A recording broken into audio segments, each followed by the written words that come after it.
चाल चक्र का बाप इससे पहले ना किसी ने सुनी, ना किसी ने देखी इतनी सटीक भविष्यवाणी। चाल चक्र। नमस्कार, बहुत स्वागत है आपका। आप देख रहे हैं चाल चक्र और मैं हूं आपके साथ शैलेंद्र पांडे। हम बात करने वाले हैं आज नव संवत्सर की। ये जानने वाले हैं कि जो नव संवत है उसकी महिमा क्या है और भारतीय नववर्ष हिंदू नववर्ष की विशेषता क्या है। आखिर भारतीय नववर्ष का पूरा मामला क्या है, आज इस पर चर्चा करेंगे। आज जानेंगे चाल चक्र में क्या खास है, चलिए आपको बताते हैं। आज चाल चक्र में जानेंगे हिंदू नववर्ष के बारे में और ग्रहों के मंत्रिमंडल के बारे में।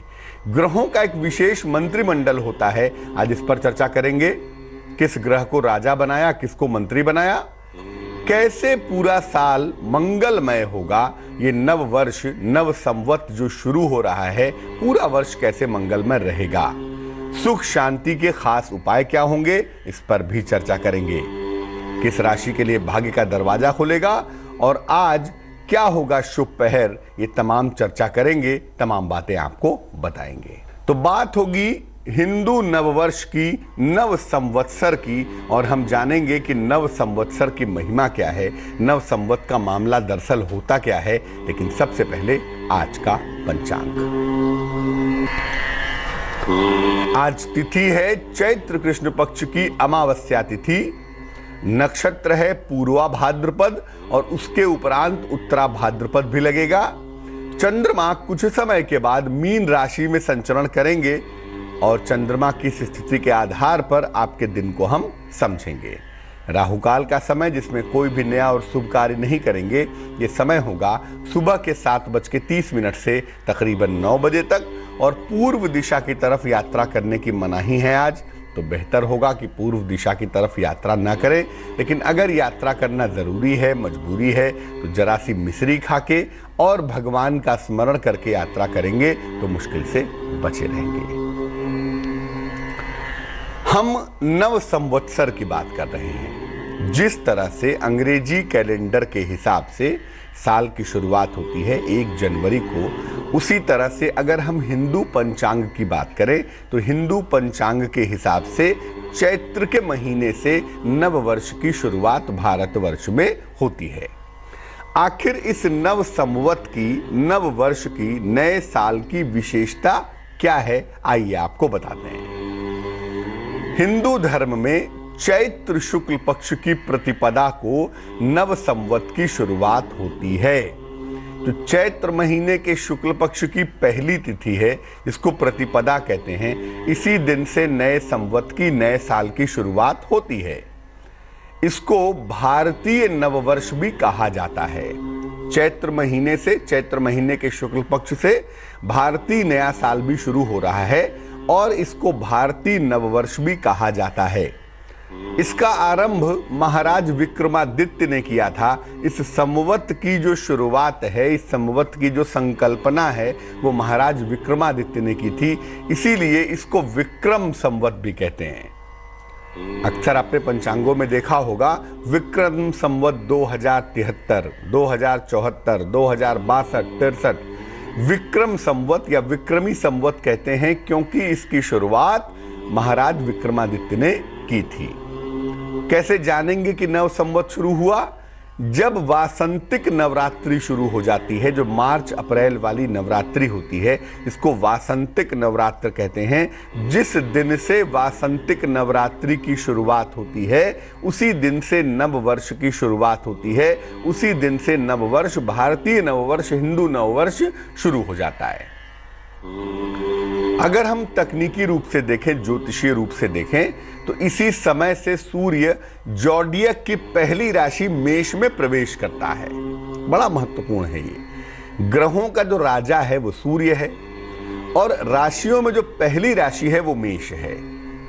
और अगर हम नक्षत्र देखें तो इसी समय से ऐसे नक्षत्रों की शुरुआत होती है, ऐसे समय की शुरुआत होती है जब वाकई में नववर्ष होता है। क्योंकि आप देखें तो इस समय ऋतु परिवर्तित हो रहा है, वातावरण में ऊर्जा आ रही है और वसंत का अंतिम समय भी चल रहा है, तो वातावरण बड़ा खुशनुमा सा है, बड़ा आनंददायक सा है। और आनंद के इस मौसम में देवी के आगमन के साथ नववर्ष की शुरुआत होती है।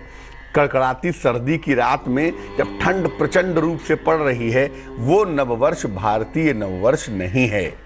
भारतीय नववर्ष वही है जब सूर्य ज़ोडिएक की पहली राशि की तरफ बढ़ता है, मेष की तरफ, और जिस समय वसंत का अंतिम चरण आता है, वासंतिक नवरात्रि शुरू होती है, जो कि शुरू होने वाली है, उसी के साथ भारतीय नववर्ष भी शुरू हो जाता है। चैत्र का महीना पहला महीना और चैत्र शुक्ल पक्ष की पहली तारीख से, पहली तिथि से नववर्ष की शुरुआत हो जाती है। नव वर्ष का मतलब सब कुछ नया होना चाहिए ना। अब ऐसा नहीं कि ठंडक भयंकर पड़ रही है, ठंड से कांपे हुए हैं और हैप्पी न्यू ईयर मना रहे हैं। अगर हम ऋतुओं के हिसाब से देखें तो इस समय वसंत है, पेड़ों पे नए पत्ते आ रहे हैं, ऋतुओं में परिवर्तन हो रहा है, सर्दी जा रही है और प्रकृति में परिवर्तन भी आरंभ हो गया है। इसलिए बड़ा महत्वपूर्ण होता है कि जब मौसम बदले, जब दुनिया बदले, उसी समय नववर्ष की शुरुआत हो, सब कुछ बदल जाए। और वो परंपरा भारतीय परंपरा में नव संवत्सर के साथ पाई जाती है। इस बार जो भारतीय नया साल है, जो हिंदू नववर्ष है, ये 28 मार्च से आरंभ होगा। 28 मार्च से हिंदू नववर्ष नया साल भारतीय परंपरा में शुरू हो जाएगा। तो जिस नववर्ष को हम मनाते हैं, हैप्पी न्यू ईयर कहते हैं, वो तो शुरू होता है जनवरी की 1 तारीख को। लेकिन अगर भारतीय परंपरा की बात करें तो भारतीय परंपरा से नया साल शुरू होता है चैत्र के महीने से, और इस बार वो 28 मार्च से आरंभ होगा। नव संवत्सर का, नव वर्ष का अगर हम देखें भारतीय परंपराओं में, तो इसका ज्योतिषीय महत्व क्या है, ज्योतिष इस बारे में क्या कहता है। देखिए, जो नव संवत होता है, नव वर्ष होता है भारतीय परंपरा का, इसका एक खास नाम होता है। हर संवत का एक नाम होता है और ये नाम बड़ा महत्वपूर्ण होता है। हर संवत का एक नाम है और उस नाम का एक विशेष फल भी है। हर वर्ष का एक नाम होता है और नाम के हिसाब से वो साल कैसा जाएगा ये समझने में सुविधा होती है। इसीलिए उस नाम का एक विशेष फल होता है। पूरे वर्ष में स्थितियां कैसी रहेंगी, इसके लिए ग्रहों का एक मंत्रिमंडल होता है। जैसे देश में, प्रदेश में सरकार चलाने के लिए एक मंत्रिमंडल होता है, एक कैबिनेट होती है, उसी तरह से नव वर्ष में, नव संवत में ग्रहों की एक कैबिनेट होती है, जिसमें कोई राजा है, कोई मंत्री है, कोई रक्षा मंत्री है, कोई वित्त मंत्री है, कोई कृषि मंत्री है।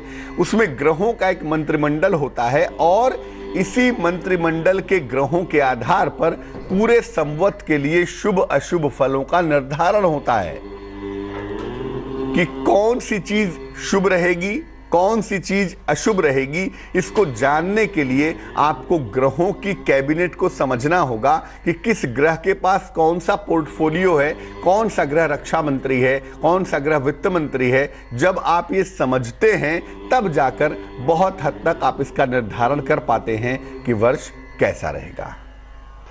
तो इसी ग्रहों के मंत्रिमंडल के आधार पर पूरे संवत के, पूरे साल के शुभ और अशुभ फल का निर्धारण होता है। मौसम कैसा रहेगा, अर्थव्यवस्था कैसी रहेगी, जनता की स्थिति कैसी रहेगी, सुरक्षा की पोजीशन क्या होगी, कृषि की स्थिति क्या रहेगी, यहाँ तक कि बरसात कैसी होगी, मेघेश कौन होगा, इस आधार पर यह समझा जाता है, ये मंत्रिमंडल बताता है कि ये साल कैसा जाने वाला है। और उसके लिए अलग अलग ग्रहों को एक पोर्टफोलियो दे दिया गया है कि कौन सा ग्रह किस विभाग का मालिक होगा, और जो ग्रह जिस विभाग का मालिक होता है उसके हिसाब से हम ये समझते हैं कि आने वाले संवत में परिणाम कैसे होंगे, एक आम जनता के जीवन में किस तरह की चीजें घटेंगी और किस तरह की परेशानियां, किस तरह के फायदे नुकसान होंगे। तो जो ग्रहों का कैबिनेट है वो बड़ा महत्वपूर्ण होता है और ग्रहों का मंत्रिमंडल हर साल के नव संवत्सर में बदल जाता है। ऐसा नहीं कि हर साल एक ही कैबिनेट होता है, अलग अलग ग्रहों की पोजीशन के हिसाब से ग्रहों की कैबिनेट बदलती है। और इन ग्रहों के मंत्रिमंडल को समझकर आप ये जान सकते हैं कि आने वाला जो साल है, आने वाला जो संवत है, उसका फल कैसा है। चलिए जानते हैं कि इस बार ग्रहों की कैबिनेट क्या है, किस ग्रह के पास कौन सा पोर्टफोलियो है, कौन सा विभाग है। जो विक्रम संवत 28 मार्च से शुरू हो रहा है, यह विक्रम संवत 2074 है। 2074 वर्ष है ये विक्रम संवत का। इसका नाम है साधारण। जैसा मैंने पहले भी आपको बताया था कि हर संवत का एक नाम होता है। इस संवत का नाम है साधारण नाम संवत्सरे। इस संवत का जो राजा है वो मंगल है और जो मंत्री है वो बृहस्पति है। अब जब राजा मंगल हो जाता है तो जो मंगल के गुण हैं वो वर्ष में दिखाई देते हैं। मंगल के राजा होने की वजह से उपद्रव की संभावना बढ़ेगी, विवाद की संभावना बढ़ेगी, असंतोष की संभावना बढ़ेगी और युद्ध जैसी, विवाद जैसी, झगड़े झंझट जैसी स्थितियां बार बार बनेंगी। क्योंकि मंगल अगर राजा हो गया तो चीजों में आग लग जाती है, चीजों में उपद्रव पैदा होता है, विस्फोट का मालिक है मंगल। इसीलिए राजा जब मंगल होगा तो राजा उपद्रवी होगा और उपद्रवी होगा उपद्रव को पसंद करेगा। इसीलिए उपद्रव, वाद, असंतोष, झगड़े, झंझट, युद्ध जैसी स्थितियां बार बार बनेंगी आने वाले संवत में। लेकिन जो मंत्री है वो बृहस्पति है और यह बात बहुत अच्छी है कि जो आपको सलाह देता है वो एक शुभ ग्रह है। मंत्री माने जो मंत्रणा देता हो। तो मंत्री चूंकि बृहस्पति है इसीलिए सुख शांति तो रहेगी, लेकिन राजा मंगल होने की वजह से बार बार अस्थिरता आएगी और बार बार चंचलता का माहौल भी बना रहेगा, चीजें स्थिर नहीं रहेंगी। जो एग्रीकल्चर मिनिस्ट्री है, जिसको कृषि मंत्रालय कहते हैं, कृषि का मंत्रालय सूर्य के पास रहेगा। इसीलिए बार बार अन्न की समस्याएं होंगी, बार बार दिक्कतें होंगी। कृषि मंत्री सूर्य के होने से खाद्यान्न की दिक्कतें बढ़ सकती हैं। सूर्य को अच्छा एग्रीकल्चर मिनिस्टर नहीं मानते हैं। सूर्य वैसे भी ऊष्मा का, गर्मी का मालिक है। इसीलिए अकाल जैसी स्थितियां, खेती के दिक्कतें पैदा होना, ये सब पैदा होंगी। इसीलिए कृषि मंत्री सूर्य के होने की वजह से बार बार अन्न की समस्याएं इस संवत में परेशान करेंगी। मौसम विभाग जो है उस पर बुध का आधिपत्य होगा। बुध का कोई रोल नहीं होता, बुध उतार चढ़ाव पैदा करता है। इसीलिए मौसम विभाग पर बुध का आधिपत्य होने की वजह से वर्षा में उतार चढ़ाव बना रहेगा। कभी खूब बरसात होगी, कभी बिल्कुल नहीं होगी। वित्त मंत्री, फाइनेंस मिनिस्टर शनिदेव हैं। अगर हम आम जनता की बात करें, अगर हम आम जनमानस की बात करें तो धन के लिए नए नए कानून बनेंगे और व्यापारियों के लिए थोड़ी मुश्किल हो सकती है, क्योंकि शनि दंड का अधिपति है, न्याय का अधिपति है। तो जो वित्त मंत्रालय है, जो आर्थिक स्थितियां हैं, आर्थिक जगत है, दुनिया भर के लोगों का पैसा रुपया है, उसके लिए तमाम चीजें बदलेंगी, तमाम नई चीजें बनेंगी और लोगों को शुरुआत में मुश्किल का सामना करना पड़ेगा। तो कहीं ना कहीं शनि के वित्त मंत्री होने से आर्थिक जगत में, फाइनेंशियल दुनिया में दिक्कतें इस संवत में दिख रही हैं। इस साल में आर्थिक रूप से समस्याएं आ सकती हैं। जो गृह मंत्री हैं, जिनको आप रक्षा का मंत्री भी कहते हैं, डिफेंस का मंत्री भी कहते हैं, वो बुध नामक ग्रह है। इसीलिए देश की सुरक्षा में उतार चढ़ाव रहेगा, देश की सुरक्षा में दिक्कतें आ सकती हैं और तमाम ऐसी घटनाएं घट सकती हैं जिससे देश की सुरक्षा पर सवालिया निशान पैदा हो सकता है। इसीलिए सुरक्षा वाले पार्ट पर बहुत ध्यान देना होगा, वरना देश की सुरक्षा के लिए दिक्कतें बहुत ज्यादा बढ़ सकती हैं, दिक्कतें बहुत ज्यादा रह सकती हैं। तो ये नव संवत का फल है कि जो नया साल शुरू हो रहा है, अगर हम हिंदू परंपरा से देखें तो ओवरऑल उसके परिणाम कैसे रहेंगे, कुल मिला जुला के वो मामला कैसा रहेगा, ये हमने समझ लिया। अब नव संवत की शुरुआत, नए साल की शुरुआत 28 तारीख को होगी। 28 मार्च को नया साल है ना, नया मौसम है, नई राशि में सूर्य प्रवेश करेगा, नया मामला सेट हो जाएगा। तो सब कुछ जब नया होगा तो आने वाला संवत, आने वाला साल अच्छा रहे, इसके लिए कुछ करने की परंपरा पाई जाती है। क्या करना चाहिए? नव संवत के पहले दिन सबसे पहले प्रातः काल स्नान करके सूर्य को अर्घ दीजिए।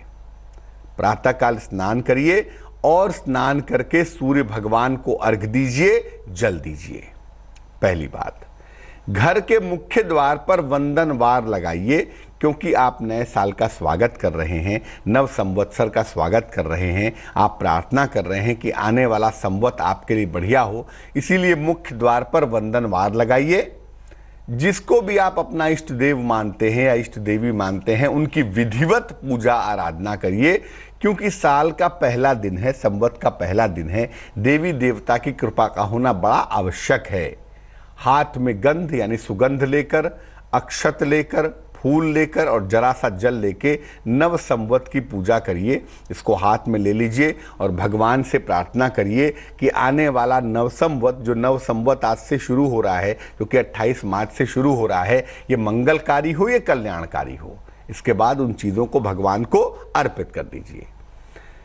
ऐसा कहा जाता है कि नव संवत के पहले दिन नीम के कोमल पत्ते और ऋतुकाल के जो फूल हैं, जो फूल इस समय पैदा हो रहे हैं, जो जिन फूलों का ये मौसम है, उन फूलों को और नीम के कोमल पत्तों को मिला के चूर्ण बनाया जाता है। ऐसा लोग कहते हैं कि चूर्ण बनाना चाहिए। उसमें काली मिर्च, नमक, हींग, जीरा, मिश्री, इमली और अजवाइन मिला ली जाती है और इसको खाया जाता है। कहा जाता है कि ऋतु परिवर्तन का समय है, ऋतुओं में बदलाव हो रहा है, साथ ही साथ नव वर्ष शुरू हो रहा है। इसलिए अगर इस चूर्ण को खाया जाए तो आने वाले वर्ष में, आने वाले मौसम में रक्त का विकार नहीं होगा, ब्लड की समस्या नहीं होगी और शारीरिक रोग शांत होंगे और पूरे वर्ष स्वास्थ्य आपका ठीक रहेगा। कहने का मतलब ये है कि नव संवत के पहले दिन ऐसी चीज़ों को खाने की कोशिश करनी चाहिए जिससे आपका स्वास्थ्य बेहतर रहे, स्वास्थ्य ठीक रहे। इसीलिए कहा जाता है कि नव संवत के पहले दिन आप पूजा उपासना करिए, अधिक से अधिक जल पीजिए और खूब सारे फल खाइए। नव संवत्सर के पहले दिन घर में अच्छा माहौल रखें और आनंद मनाएं। अब ये नहीं कि सुबह से ही मुंह फुला के बैठे हुए हैं, मूड नहीं ठीक है, झगड़ा हो रहा है। देखिए, नवरात्रि का पहला दिन भी तो है, तो घर में तो वैसे भी देवी का आगमन हो रहा है, तो वैसे भी पवित्रता का माहौल तो है ही। और नव संवत का पहला दिन होने की वजह से अगर घर का माहौल अच्छा रखा जाए, घर में आनंद मनाया जाए, घर में खुशियां रखी जाएं, तो उससे क्या होगा, पूरा जो संवत है उसका फल आपके फेवर में आएगा। पूरा संवत आर्थिक रूप से, मानसिक रूप से, शारीरिक रूप से आपके लिए बहुत अच्छा बना रहेगा। तो ये नव संवत अगर हम देखें तो हिंदू परंपराओं के हिसाब से नए साल की शुरुआत है और इस नए साल की शुरुआत पर देवी देवता की पूजा करना आवश्यक है, घर को सजाना आवश्यक है और घर में आनंद मनाना आवश्यक है। और यकीन मानिए, अगर नव संवत के पहले दिन आप देवी देवता की पूजा उपासना करते हैं, सात्विक रहते हैं, घर को सुंदर तरीके से सजाते हैं, घर का माहौल अच्छा रखते हैं, तो आने वाला पूरा संवत, यानी मोटे तौर से इस अप्रैल से लेकर अगले अप्रैल तक का जो एक साल का समय होगा नव संवत का, ये आपके लिए बेहद शुभ होगा, बेहद फलदायी रहेगा। नव संवत की हम बात कर रहे हैं और भारतीय परंपरा का, हिंदू परंपरा का नव संवत 28 मार्च से शुरू हो रहा है। तो हम बात करेंगे आपके राशियों के हाल की, ये समझेंगे कि भाग्य का दरवाजा आज किस राशि के लिए खुलेगा। लेकिन फिलहाल जान लेते हैं निरोगी भव में स्वस्थ रहने के सरल उपाय। पानी जब भी पिए, एक तो बैठकर पिए, खड़े होकर पानी पीना स्वास्थ्य के लिए अच्छा नहीं होता, और घूंट घूंट करके पिए। ऐसा करने से पानी अमृत की तरह काम करेगा, पानी पीने का पूरा लाभ मिलेगा। शरीर में जो विष जमा हो गया है, जो टॉक्सिन्स इकट्ठे हो गए हैं, ये पूरी तरह से बाहर निकल जाएंगे। तो चलिए राशियों के सिलसिले की शुरुआत करते हैं। सबसे पहले मेष राशि। मेष राशि वालों को आज क्रोध पर नियंत्रण बनाए रखना है। स्थान परिवर्तन के सुंदर योग भी बन रहे हैं और मान सम्मान मिलता हुआ भी दिखाई दे रहा है।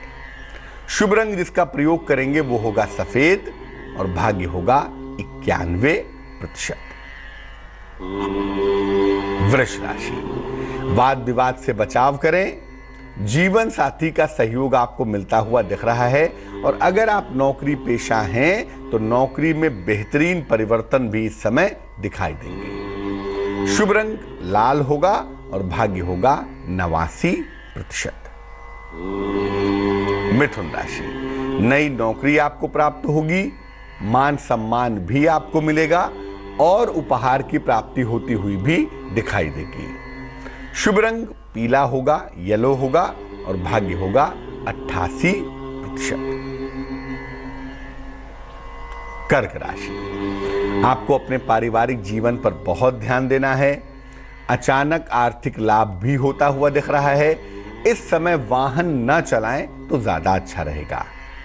शुभ रंग आसमानी है और भाग्य है 91%। सिंह राशि, धन की प्राप्ति के सुंदर योग बन रहे हैं। संतान से सुख मिलता हुआ भी दिख रहा है। लिखा पढ़ी के मामलों में थोड़ी सावधानी बनाए रखें। शुभ रंग क्रीम होगा और भाग्य होगा 63%। कन्या राशि, उपहार और सम्मान का लाभ मिलेगा आपको। हो सकता है कहीं घूमने जाएं, कहीं यात्रा पर जाएं, ये संभावना भी बन जाए। रुके हुए तमाम काम भी आपके पूरे होंगे। शुभ रंग धानी है और भाग्य है 89%। तुला राशि, संतान के साथ कोई भी वाद विवाद ना करें। अपने क्रोध पर नियंत्रण बनाए रखें। लंबी दूरी की यात्रा के सुंदर योग भी फिलहाल बने हुए हैं। शुभ रंग नीला होगा और भाग्य होगा 66%। वृश्चिक राशि, वैवाहिक संबंधों में थोड़ी मुश्किलें दिखाई दे रही हैं। आज आपके रिश्ते आज आपके लिए मुश्किल पैदा कर सकते हैं। कोई भी मुश्किल आती है, आज संयम से काम लेना आपके लिए आवश्यक है। शुभ रंग सुनहरा होगा और भाग्य होगा 73%। धनु राशि, प्रिय व्यक्ति से मुलाकात की संभावनाएं हैं। परिवार में खुशहाली आने के योग हैं। कोई बड़ी खरीदारी आप कर सकते हैं, ये संभावना बनती है। शुभ रंग हरा होगा, ग्रीन होगा और भाग्य होगा 81%। मकर राशि, संपत्ति की तमाम समस्याएं आपके हल होंगी। स्थान परिवर्तन के योग बनेंगे। धन का लाभ होता हुआ भी दिखाई देगा। शुभ रंग आसमानी है और भाग्य है 89%। कुंभ राशि, प्रेम के मामलों में थोड़ी मुश्किल दिखाई दे रही है, इसलिए ज्यादा इमोशनल होने की जरूरत नहीं है। मान सम्मान मिलता हुआ हालांकि दिख रहा है। करियर के मामले आपके ठीक दिख रहे हैं। शुभ रंग नारंगी है और भाग्य है 63%। मीन राशि, वाहन दुर्घटना से बचाव करें। जीवन साथी का सहयोग मिलता हुआ दिख रहा है। संतान पक्ष से आपको दिक्कत हो सकती है, इसका ध्यान रखिएगा। शुभ रंग लाल होगा और भाग्य होगा 50%। एक दर्शक जुड़ रही है हमारे साथ, सोनल हैं, उनसे बात करते हैं। सोनल बताइए। हेलो सर, नमस्कार पंडित जी। जी नमस्कार। हेलो सर, मुझे मेरी बहन के बारे में पूछना है। डेट ऑफ बर्थ क्या है उनकी? 3 फरवरी 1959। समय बताइए। सुबह में 6:43। और कहाँ पे जन्म हुआ है? सूरत में। पूछिए, सवाल क्या है? हेलो सर, उनका है ना ओवरी और यूट्रस दोनों निकाल दिए हैं। अभी 30 साल पहले पित्ताशय भी निकालवा दिया है। और पेट में वो जो आंत का भी ऑपरेशन हुआ है। और अभी 3 साल से क्या है, यूरिन इन्फेक्शन है, वो अच्छा ही नहीं होता है। पूरा शरीर में गड़बड़ है। और सर उन्होंने शादी नहीं की है, कुंवारे है। तो सर हेल्थ के बारे में कोई उपाय बताइए जो अच्छी रहते हैं। पृथ्वी तत्व का इलाका कुंडली में कमजोर है, और जब पृथ्वी तत्व कमजोर होता है तो जो प्रोडक्टिव ऑर्गन्स हैं वो वीक हो जाते हैं। बृहस्पति किसी भी महिला के जीवन के लिए, प्रोडक्शन के लिए बड़ा महत्वपूर्ण होता है। और दूसरा महत्व चंद्र और मंगल के पास होता है। तो बृहस्पति, चंद्रमा और मंगल तीनों की पोजीशन बहुत अच्छी नहीं है, इसीलिए यूट्रस भी निकला, ओवरी भी निकली, इस तरह की प्रॉब्लम हुई, जिससे प्रोडक्शन ऑर्गन में दिक्कत आनी शुरू हो गई। पहली बात। दूसरी बात यह है कि इस कुंडली में स्वास्थ्य के लिए अभी वक्त बहुत अच्छा नहीं चल रहा है। इनका समय तकरीबन अक्टूबर तक बहुत अच्छा नहीं है। अक्टूबर 2017 के बाद सुधार की उम्मीद की जा सकती है। अक्टूबर 17 तक वेट करना पड़ेगा, तब तक स्थितियां बहुत अच्छी नहीं दिख रही हैं। अब स्वास्थ्य इनका बेहतर हो जाए, मुश्किलें इनकी कम हो जाएं, आने वाला वक्त ठीक हो, इसके लिए एक तो इनको एक ओपल पहना दीजिए। 12-14 रत्ती का ओपल चांदी की अंगूठी में, सीधे हाथ की तर्जनी उंगली में, शुक्रवार की शाम को ओपल अवश्य पहना दें। और दूसरा, सुबह और शाम दोनों समय इनको नमः शिवाय का जप करने को बोलें। नमः शिवाय 108 बार सुबह, नमः शिवाय 108 बार शाम को। ये 2 उपाय करवाइए, ईश्वर ने चाहा तो जल्दी ठीक होंगी, लेकिन अक्टूबर 2017 तक ध्यान बनाए रखना बहुत आवश्यक है। एक दर्शक जुड़ रही है हमारे साथ, निशा है फरीदाबाद से, उनसे बात करते हैं। निशा बताइए। पंडित जी नमस्ते। जी नमस्कार। पंडित जी मुझे अपने बारे में पूछना है। मेरा नाम निशा है। 12 सितंबर 84 है मेरा जन्म। समय बताइए। दोपहर के 12 बजे। कहाँ पे जन्म हुआ है? रेवाड़ी। रेवाड़ी हरियाणा? हाँ जी, हरियाणा में। पूछिए क्या प्रश्न है? पंडित जी मेरी शॉप है, मतलब काम चलते चलते अपने आप बंद हो जाता है। शुरू में तो बहुत अच्छा चलता है और फिर अब बहुत ही मतलब काम वाम कुछ भी नहीं है दुकान पे। किस चीज की शॉप है आपकी? कपड़ों की है और ब्यूटी पार्लर है मेरा। तो मैं बहुत परेशान सी हो गई हूँ। कस्टमर बन जाते हैं फिर भी पता नहीं ऐसा बीच में क्या हो गया कि सब कुछ खत्म होता जा रहा है, काम वाम सब। अभी बहन जी कोई रत्न पहना हुआ है आपने? नहीं, कोई नहीं पहना हुआ। मैं यही पूछना चाह रही थी आपसे, मुझे कुछ पहनना भी है। देखो, एक तो उतार चढ़ाव बहुत है इस कुंडली में, क्योंकि राहु का संबंध धन भाव से बना हुआ है ना। तो राहु का मतलब क्या होता है? 6 महीने बहुत बढ़िया चला, 6 महीना नीचे आ गया। दूसरा ये है कि राहु की वजह से कहीं ना कहीं पारिवारिक सपोर्ट वाला हिस्सा भी नहीं दिख रहा है। आपको परिवार भी अकेले ही मैनेज करना है और अपना काम भी अकेले मैनेज करना है। तो दोनों के प्रेशर की वजह से भी दिक्कत आ रही है। केवल ऐसा नहीं कि काम की दिक्कत आ रही है, परिवार का प्रेशर बहुत है, सपोर्ट सिस्टम कमजोर है, और वो बात आपके प्रॉब्लम के लिए दिखाई दे रही है। 2 उपाय करिए, उससे लाभ होगा। वैसे ये काम आपका बढ़िया चलने वाला है, इसमें चिंता की जरूरत नहीं है। और इसी साल के मई के महीने से 17 मई 2017 से आपका वक्त ठीक होगा और इसके बाद धीरे धीरे आपका व्यवसाय ठीक होना शुरू हो जाएगा। एक ओपल नाम का रत्न 8 से 10 रत्ती का, 8-10 रत्ती का ओपल चांदी की अंगूठी में, सीधे हाथ की तर्जनी उंगली में, शुक्रवार की शाम को पहन लीजिए, इससे आपको लाभ होगा। और दूसरा काम, हर शनिवार की शाम को पीपल के वृक्ष के नीचे सरसों के तेल का दीपक जलाइए। ये 2 काम करिए, ईश्वर ने चाहा तो चीजें बेहतर हो जाएंगी। चलिए अब खोलते हैं भाग्य का दरवाजा और देखते हैं कि उसमें से किस राशि के लिए क्या निकलने वाला है। आज भाग्य का दरवाजा खुल गया है कर्क राशि के लिए।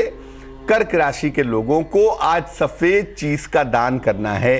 चावल है, चीनी है, दूध है, कोई भी सफेद चीज का दान करें। जो मानसिक अशांति है, जो मेंटल प्रॉब्लम्स जीवन में चली आ रही हैं, निश्चित रूप से दूर हो जाएंगी। तो आज हमने बात की नव संवत्सर की और ये जाना कि नव संवत्सर के पहले दिन क्या करना चाहिए ताकि पूरा नव संवत अच्छा हो, और किस ग्रह को कौन सा पोर्टफोलियो मिला है, क्या है ग्रहों की कैबिनेट। अब सबसे अंत में जान लेते हैं क्या है आज का शुभ पहर। आज का शुभ पहर है शाम को 7 बजे से रात को 8:30 तक। इस समय में घर के पूजा स्थान पर पीले फूल अर्पित करें किसी भी देवी को, किसी भी देवता को। ऐसा करने से आर्थिक मुश्किलों का, फाइनेंशियल प्रॉब्लम का समाधान होगा। लेकिन ये करना होगा शाम को 7 बजे से रात को 8:30 के बीच में। तो आज के लिए चाल चक्र में बस इतना ही। मुझे दीजिए इजाजत। आगे देखिए रिश्तों की कहानी संजय सिन्हा के साथ। नमस्कार।